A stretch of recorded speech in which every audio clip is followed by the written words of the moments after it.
Intro.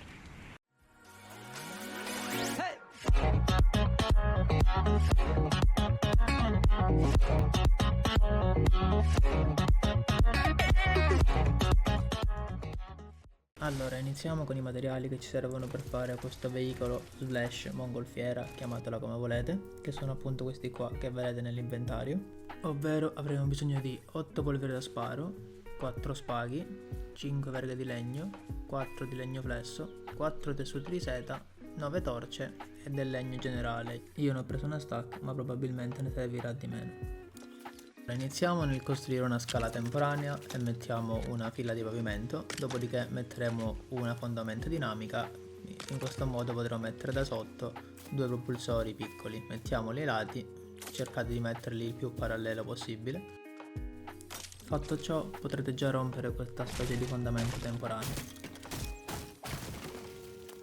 Dopodiché prendiamo le ringhiere rustiche e mettiamole da entrambi i lati, quindi uno di qua e uno di qua.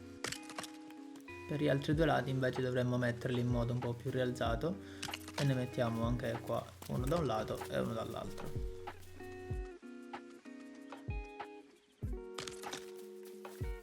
Mettiamo poi un'ulteriore ringhiera davanti. Ora prendiamo il cubetto per le fondamenta e mettiamone 4 verticali e 2 ai lati, in modo da formare questa specie di T. Ripetiamo la stessa cosa dall'altro lato. Dovremmo rompere i 3 blocchi di sotto, quelli in verticale, e dovremmo farlo per tutti e due i lati.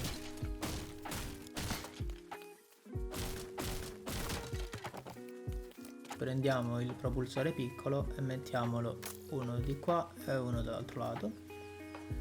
Cercate di farlo in modo parallelo.